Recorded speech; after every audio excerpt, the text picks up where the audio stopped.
Boa noite, meus amigos. Nós temos ouvido e acompanhado muito pela imprensa, pelas várias formas de imprensa, e até nas nossas conversas. É pacífico para nós que o índice de sofrimento, de aflições, de amarguras na Terra, ele parece se intensificar a cada dia que passa. Mas podemos nos indagar por quê? Nós trouxemos apenas 2 índices bem preocupantes e que traduzem esta gama de aflições, de angústias com as quais nós estamos a braços nos últimos tempos. Um deles é o índice da depressão, o crescimento do número de mortes atribuídas ao processo depressivo nos últimos 16 anos, isso computado de 1996 a 2012, que aumentou em 705%. Esta matéria foi publicada no jornal do Estado de São Paulo e índices do DataSUS.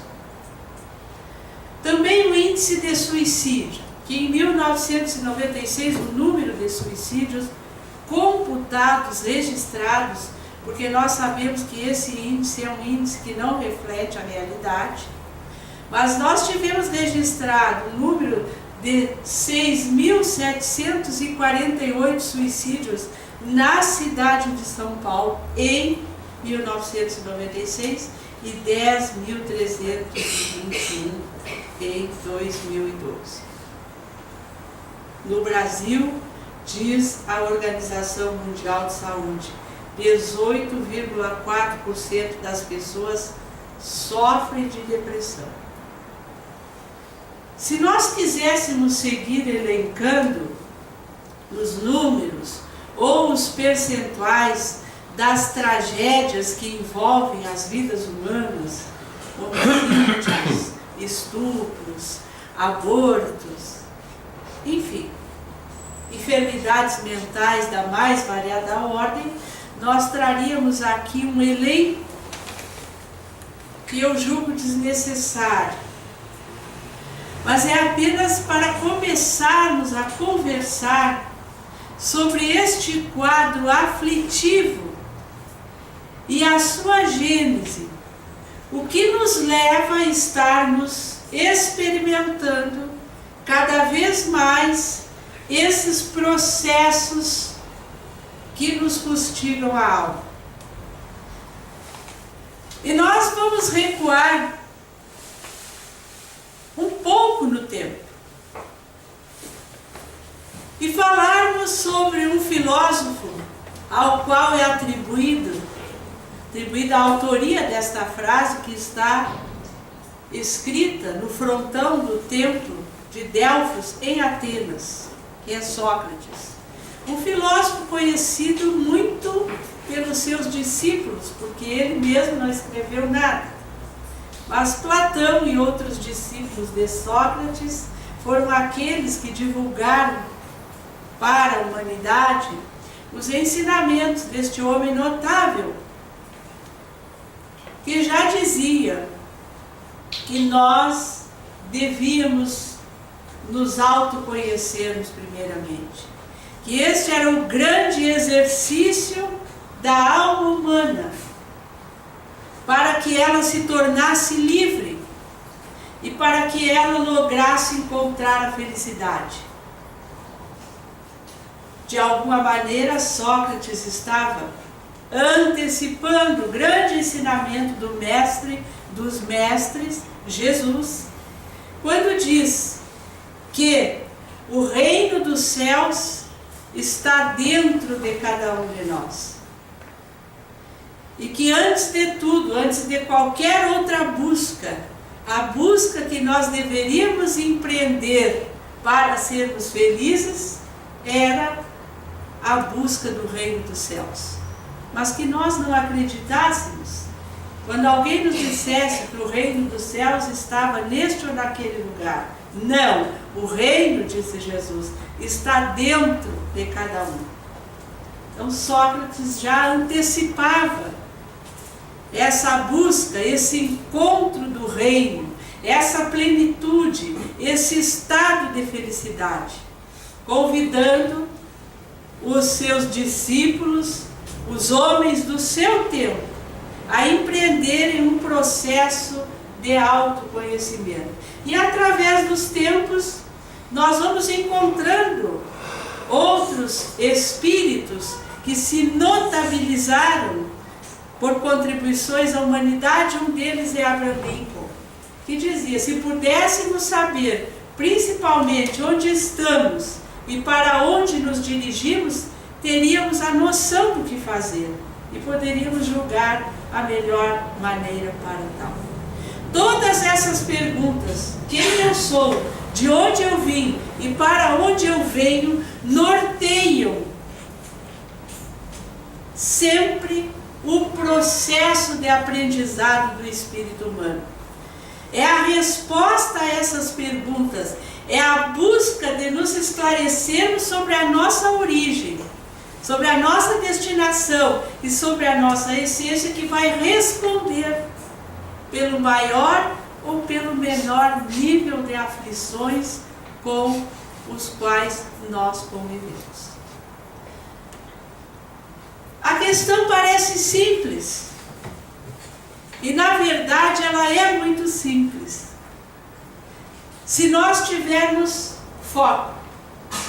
Nós ouvimos falar muito hoje que é preciso ter foco, é preciso ter foco na vida, é preciso ter foco no trabalho, nas empresas.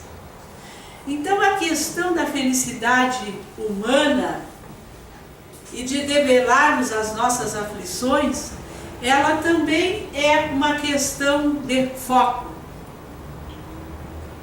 No Livro dos Espíritos nós vamos encontrar lá na parte 3ª que fala das leis morais, que são aquelas leis que conduzem esse processo de autoconhecimento. São as leis que vão fazer com que estabeleçamos um caminho que nos leve à conquista desse reino dos céus que nós carregamos conosco. É o processo que vai fazer com que nós logremos atingir a educação moral. O termo educação, ele significa tirar alguma coisa para fora. Tirar para fora. Nós temos às vezes aquela noção de que educação é assimilar conhecimento. Não. Isso é instrução. Agora a educação é retirar da nossa essência as potencialidades que nós trazemos e fazê-las desabrochar. Então, na questão 629 do Livro dos Espíritos, nós vamos encontrar exatamente esta proposta de educação moral. Quando Allan Kardec pergunta aos espíritos que definição se podia dar da moral, eles dizem: a moral é a regra de bem proceder, isto é, de distinguir o bem do mal. E aí nós temos uma grande discussão estabelecida filosoficamente ao longo do tempo, porque nós sempre pensamos assim: pois é, mas o bem e o mal, eles estão agregados a determinados paradigmas. Por exemplo, aquilo que é bom para mim pode não ser para o outro, ou aquilo que é bom num determinado país do leste europeu pode não ser bom para aqueles que vivem no Ocidente. O que era o bem para as pessoas do século XVIII, XIX, pode não ser o bem para aqueles que vivem no século XXI. E aí nós vamos então trazendo uma série de indagações, porque nós temos como paradigma a lei humana. E é claro que muitas coisas que eram legais no século XIX, hoje não são mais. Coisas que eram legais, que consistiam em algumas leis no século XX, hoje estão derrogadas, revogadas, e outras leis humanas surgiram no seu lugar. Então, do ponto de vista da legislação humana e dos costumes humanos, é claro que a moral pode ter muitas vezes essa dubiedade, essa dicotomia. Mas os espíritos esclareceram essa questão, porque eles estão se referindo não a um ser que vive numa determinada época, eles estão se dirigindo ao espírito imortal, a alguém que transita, depois de criado simples e ignorante, transita para a imortalidade. Então, muitos de nós que vivemos hoje, já vivemos no século I, II, depois de Cristo, antes de Cristo, vivemos no século XII, no século XVII, XIX, enfim. Então, é por isso que os espíritos dizem que esta regra de bem proceder, ela não está agregada à legislação humana, mas ela funda-se na observância da lei de Deus. Aí eles esclarecem a questão. O que é moral? É distinguir o bem do mal, mas fundada esta distinção na observância da lei de Deus. E aí isto nos traz um paradigma para o qual não há duplicidade de interpretação. Porque a lei divina, ela é a mesma aqui na Europa, na Ásia, na Oceania. Ela será a mesma se um dia nós estivermos em um outro planeta, em um outro mundo. E o homem procede bem quando tudo faz pelo bem de todos, porque então ele cumpre a lei de Deus. Então vejamos a abrangência desse processo educativo. Imaginemos alguém que se insira nesta proposta. Alguém que consiga verdadeiramente esforçar-se para distinguir o bem do mal, sempre observando a lei divina. O Livro dos Espíritos, na parte terceira, esta obra básica do Espiritismo, é um tratado sobre a lei divina. Porque ali nós vamos perceber que a lei divina foi revelada primeiramente por Moisés no Sinai e depois abordada por Jesus no seu Evangelho e finalmente, pedagogicamente, Allan Kardec, em a parte terceira, com o auxílio dos espíritos imortais que codificaram a nossa doutrina, ele traz as 10 leis morais, nos ensinando como amar a Deus, como nos relacionarmos com o outro e como amarmos a nós mesmos, como nos relacionarmos em sociedade, como fazermos do nosso trabalho uma ação que seja útil para todos, como cuidarmos do corpo, como cuidarmos do espírito. Então nós vamos vendo através dos preceitos da lei moral estabelecida em O Livro dos Espíritos em 10 aspectos, nós vamos percebendo que a vivência daqueles princípios é que vai pouco a pouco nos subtraindo das aflições. É que vai, de alguma maneira, nos conduzindo na direção deste reino interior. E aí, nós vamos perceber que... E aí nós vamos perceber que trancou o PowerPoint.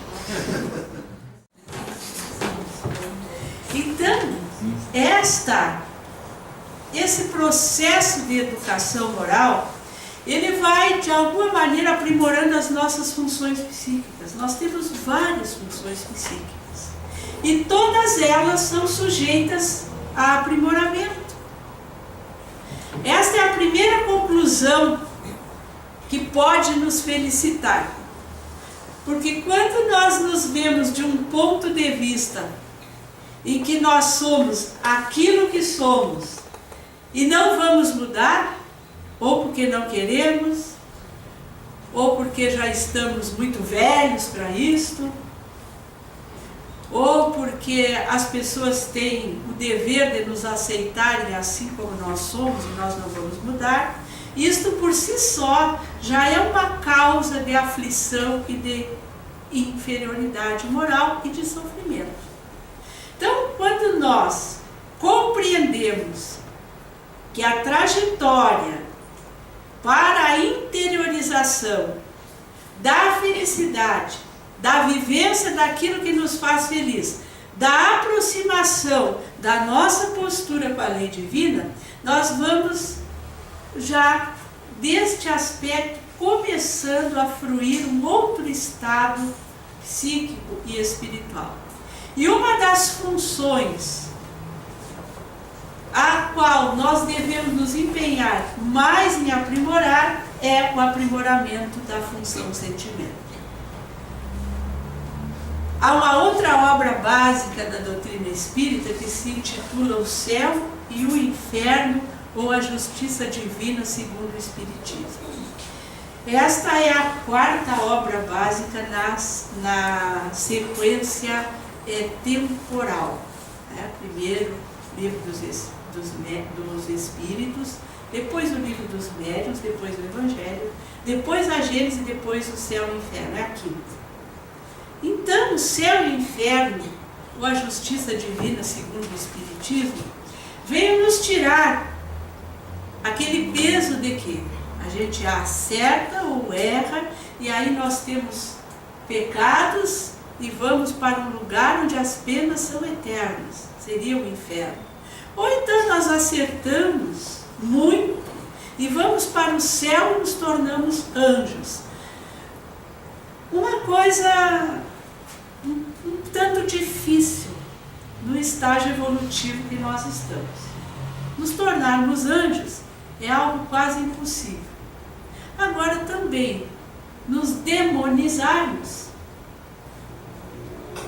afinal de contas, nós já somos criaturas que em alguns momentos temos bons sentimentos, ajudamos os outros, já temos alguns resquícios da prática da caridade nas nossas ações. Então, é difícil trabalharmos com esses conceitos nessa perspectiva. Então, O Céu e o Inferno é uma obra muito interessante, porque exatamente ela vem trazer os nossos estados de alma em sofrimento ou em paz, em tranquilidade ou em aflição, de acordo com os nossos atos. E é desta obra, O Céu e o Inferno, que completa 150 anos em 2015, e que nós teremos oportunidade de estudá-la bastante nos nossos grupos de estudo, nas nossas sessões públicas, é que nós retiramos esta frase que diz: no encarnado como no desencarnado, é sobre o sentimento que se faz o mistério atuar. Então essa função psíquica, o sentimento, é preponderante para que nós possamos ver cair aos poucos no mundo aqueles índices alarmantes de depressão, de suicídio, de conflitos familiares, de agressões, de sofrimentos de toda a ordem. Joana de Ângeles, na obra Autodescobrimento, a busca interior, ela diz que os sentimentos são conquistas nobres do processo de evolução do ser, afirmando que todos nós temos esta condição de transformarmos a nossa vida, de superarmos as nossas aflições, de vencermos o sofrimento, de aproveitarmos a dor que é benfeitora para esculpirmos aquilo que somos. Porque ou nós transitamos às vezes em grande sofrimento, ou nós transitamos na indiferença. E aí nós vamos fazendo o nosso casulo muito bem feito no materialismo, né? Aí vamos trabalhando as nossas profissões, vamos adquirindo o nosso patrimônio material, vamos estabelecendo os nossos relacionamentos com aquelas pessoas com as quais nós temos afinidade, e as coisas vão fluindo muito bem. Até que de repente bate um vendaval na vida da gente, não estou rogando praga para ninguém, né? Mas nenhuma vida está a salvo dos vendavais, até porque são os vendavais que desacomodam-nos e que nos fazem muitas vezes modificar o ponto de vista. Então, é preciso que nesses momentos nós tenhamos esta convicção que o vendaval, ele acontece, mas muitas vezes ele entra na nossa casa íntima porque nós deixamos as janelas abertas. E as janelas abertas na nossa vida, não raro, é esta falta de atenção para a essência que nós carregamos. Nós somos espíritos imortais, queiramos ou não. E às vezes a gente deixa a janela aberta e o vendaval desacomoda, causa estragos e depois a gente aprende, né? Este gráfico mostra como tem sido o nosso processo evolutivo nos últimos milênios. Esta linha horizontal é a linha do conhecimento e a linha vertical é a linha do sentimento. Então nós já percebemos que nós avançamos muito mais na área do conhecimento do que nos elevamos na área do sentimento. E aí está também uma das grandes causas, razões do sofrimento experimentado. O conhecimento sem espiritualidade. Não raro, ele cria condicionantes, ele engendra tragédias. Então, a perfeição, ela vai se compor desses dois aspectos. Nós precisamos sim conhecer, mas nós precisamos desenvolver as nossas funções psíquicas do sentimento, para que o nosso conhecimento, ele se dirija no sentido de felicitar a humanidade.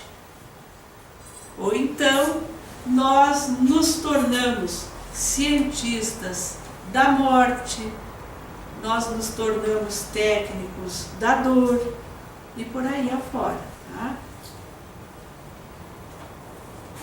Ainda hoje, nós verificamos que os nossos sentimentos, eles ainda estão bem do lado de cá, eles estão nesta fileira de cá. Tá? Nós ainda em alguns momentos sentimos ódio e muitos de nós carregamos esse amor doente cronificado. Aqueles que nunca sentiram ódio já podem se considerar trabalhando adequadamente a sua função sentimento. Porque o ódio é um dos maiores desagregadores da função psíquica. O ódio é um dos fatores pretéritos que engendram a depressão nas vidas futuras. Os deprimidos não odeiam hoje, às vezes, mas odiaram muito no passado. E isso vulnerou, de certa forma, as suas funções, que o perispírito agregou isso e hoje criou um cérebro doente, que não produz todos aqueles elementos necessários à alegria, ao equilíbrio, enfim. Então o ódio, o egoísmo, a maldade, o ressentimento, o orgulho, a fé cega e o sofrimento ainda são a grande pauta das criaturas humanas. E à medida em que nós vamos engendrando, estabelecendo o nosso projeto de educação moral, nós vamos então abrindo as nossas vidas para a permanência do amor, do altruísmo. O egoísmo é a grande chaga da humanidade. E o egoísmo se revela nos grandes e nos pequenos gestos. Basta a gente subir hoje num coletivo. Esses dias foi muito engraçado, porque alguém chegou e disse assim: e agora com o WhatsApp, a coisa ficou pior ainda. Porque a gente que já não se preocupa com os outros, com o WhatsApp a gente se preocupa menos. Então alguém chegou e disse, vinha no trem, e vinha uma gestante se equilibrando, e tinha assim uma fileira de pessoas de olhos postos no iPod, ai meu Deus, iCruz, eu não sei o que, né? E sequer olhavam para os lados para se levantarem e dar um lugar para aquela pessoa. Aí eu fui lá e bati no ombro de uma assim, ó, pode dar um lugar para ela? Aí a pessoa saiu assim do fundo do poço do WhatsApp, sim. Tá? Então, essas posturas nossas de despreocupação com o outro, de querermos sempre garantir o melhor para nós,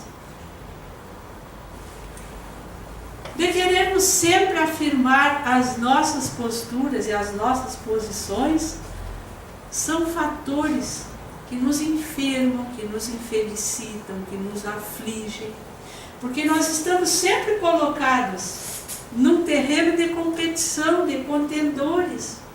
A gente está sempre com aquela sensação de que nós estamos perdendo espaço, de que nós estamos perdendo de alguma maneira. O egoísmo produz isso, porque é a exacerbação do ego. Então eu estou sempre em perigo, porque a cada momento eu posso ter o meu espaço, que eu julgo o meu espaço, invadido. E bem distanciado, porque lá diz que procede bem aquele que tudo faz pelo bem de todos. E o egoísmo está muito longe de nos deixar agirmos e procedermos visando o bem de todos. Então é uma das grandes lutas do ser humano para ser feliz, poder olhar para o outro e perceber que nós precisamos caber todos no mesmo mundo. A maldade, a bondade, o ressentimento que não nos deixa perdoar. É aquela algema com a qual nós ficamos, parece que em torno do coração, e que cada vez que nós olhamos para alguém,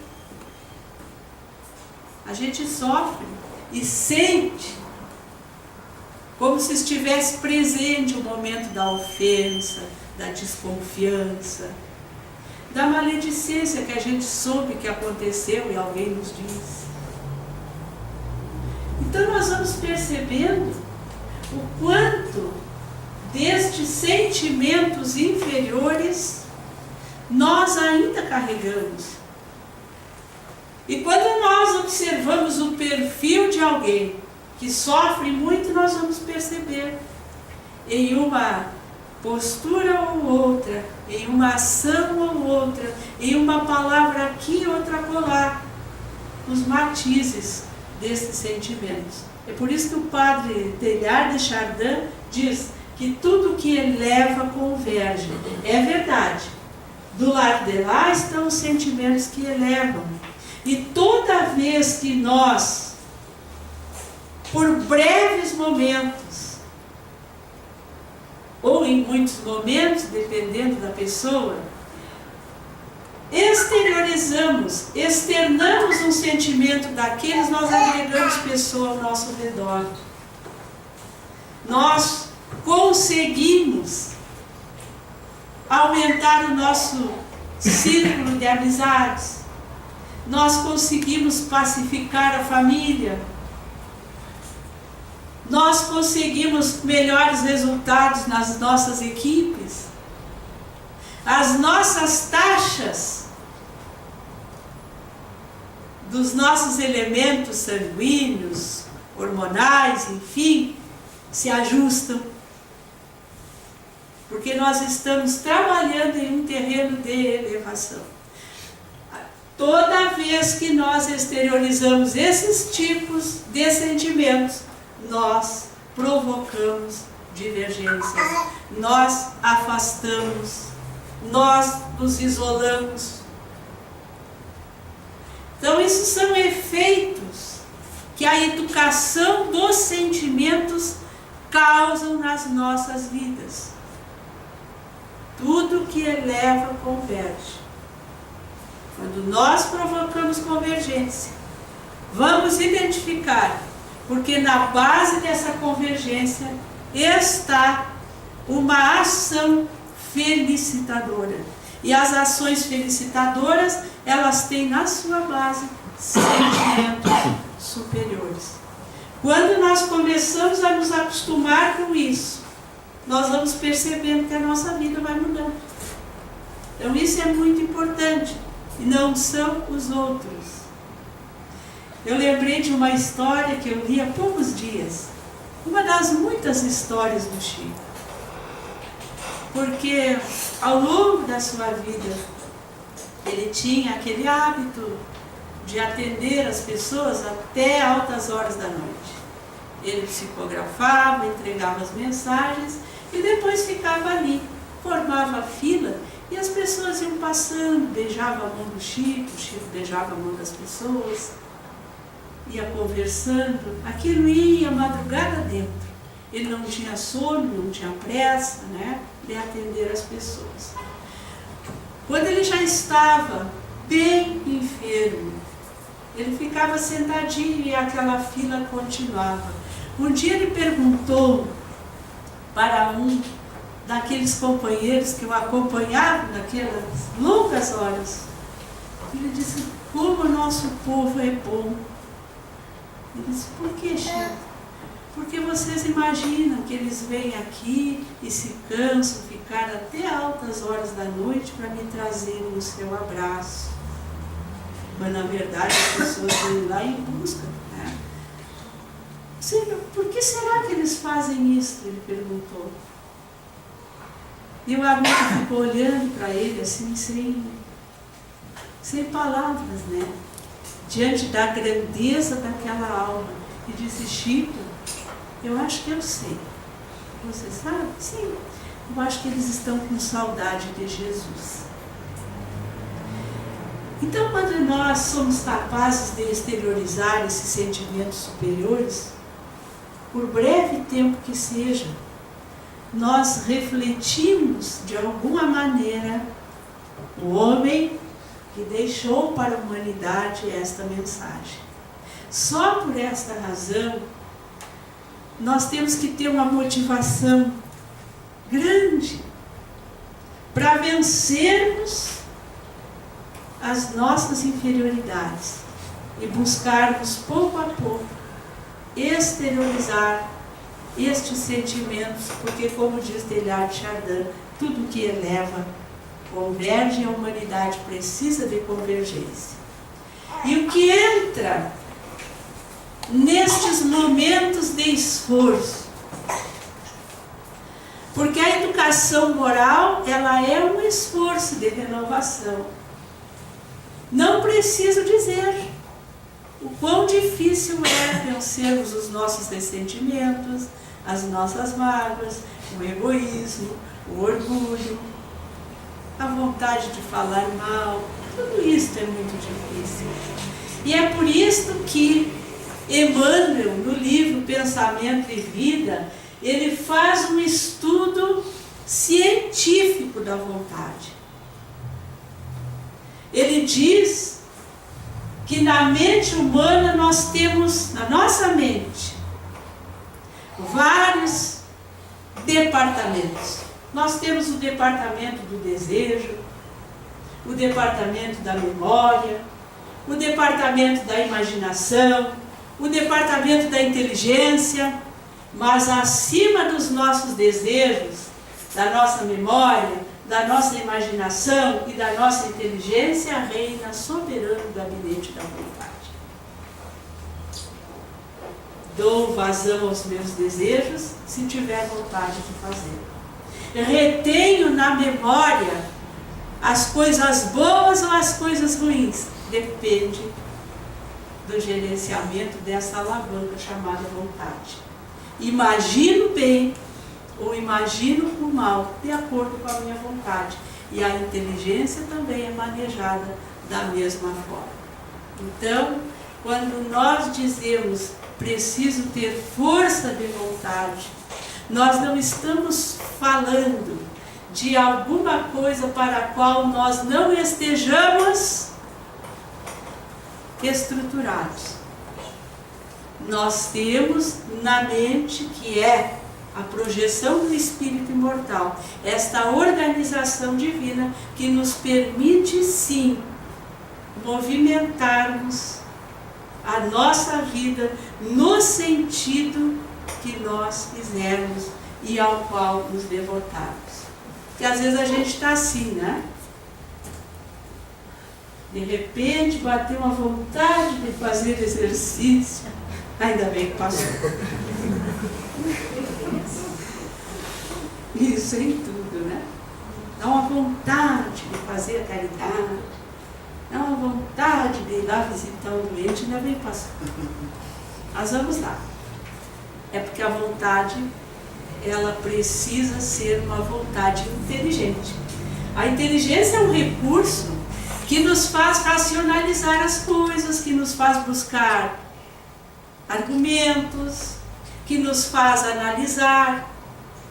E isso é importante, porque nós vamos superar os nossos condicionamentos inferiores à medida em que conseguimos nos desapegar dos sentimentos inferiores. E isso vai depender do quê? Da intensidade física ou psíquica, do nosso nível de dependência. O quanto nós estamos apegados às nossas ações orgulhosas, às nossas ações egoístas, às nossas ações maldosas. O quanto nós nos comprazemos com isso. O quanto nos comprazemos com os nossos vícios. E isso a inteligência nos ajuda quando a gente fica com aquele prazer doentio de algumas coisas. É preciso lançar mão daquele departamento da inteligência e dizer, isto realmente está me trazendo uma satisfação duradoura, eu estou crescendo com isto é alegria verdadeira? Isto só a inteligência é capaz de nos fazer concluir. E também muito importante o grupo de apoio esclarecido que nós arregimentamos em volta. Família, amigos, terapeuta, médico. Isso é muito importante. Quando nós queremos mudar, não é que nós queiramos excluir as pessoas da nossa vida, mas nós precisamos nos cercar daqueles que compreendem esse processo de mudança. Eu me lembro que quando eu estava no processo numa das minhas 3 gravidez, e eu tive um processo de retenção de líquido muito sério, assim. E a minha mãe cheia, assim, de dó, porque eu não podia comer sal, ela chegava e sempre me oferecia alguma coisa e dizia assim, mas é só um pedacinho, não vai fazer mal. Mas fazia. É uma coisa simples, mas experimentem mudar algum hábito nocivo na vida. E nós vamos imediatamente encontrar alguém que ainda se compraz com aquele hábito e que venha tentar nos tirar do caminho. Então é por isso que a vontade inteligente ela também tem que funcionar nesse sentido. Diz-me com quem anda e te direi quem és. Esse adágio é muito verdadeiro. Porque não raro, quando a nossa vontade é débil, ela ainda é arrastada pela vontade dos outros. E o principal para lograrmos a educação moral é a vontade de mudar. Essa é nossa, não pode ser delegada. Então, amigos, a educação moral nos leva a transformar o caráter. E é Leon Denis, no livro O Problema do Ser, do Destino e da Dor, que tem uma frase memorável com a qual nós vamos encerrar essa nossa conversa de hoje. Todas as doutrinas econômicas e sociais serão impotentes para reformar o mundo, para aliviar os males da humanidade, porque assentam em base muito acanhada. Que base é essa? O materialismo. E porque põe só na vida presente a razão de ser, o fim da existência e de todos os esforços. Então, precisamos sim alinhar os processos políticos, econômicos, sociais, mas essas doutrinas não darão conta de trazer felicidade ao mundo. Para acabar com o mal social, prossegue Leon Denis, é necessário elevar a alma humana à consciência do seu papel. Fazer-lhe compreender que sua sorte somente dela depende e que sua felicidade será sempre proporcional à extensão de seus triunfos sobre si mesmo e de sua dedicação às outras almas humanas.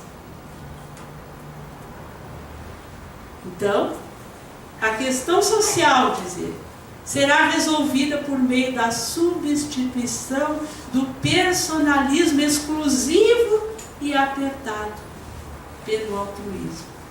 Exatamente essas duas palavras de Leon Denis, eu já tinha lido tantas vezes isso aí, não tinha me dado conta. Personalismo exclui, é verdade. Porque quando eu sou eu, não há espaço para mais ninguém. E ele é apertado, porque de tanto medo que ele me impõe, ele também me empareda no eu, para que não sobre espaço para mais ninguém. E esta é a grande causa deste clima social que nós vivemos, daqueles índices alarmantes do aumento do suicídio e da depressão que nós vimos no início. Quando estivermos de alguma forma dispostos a convergirmos, a nos elevarmos, substituindo este personalismo exclusivo e apertado pelo altruísmo, nós veremos então com muita alegria na mídia, nos jornais da televisão, nos jornais impressos, nas nossas conversas do cotidiano, esses índices aos poucos irem despencando. Meus amigos, sejam felizes. Bom êxito nos esforços de renovação. Que Deus nos ampare.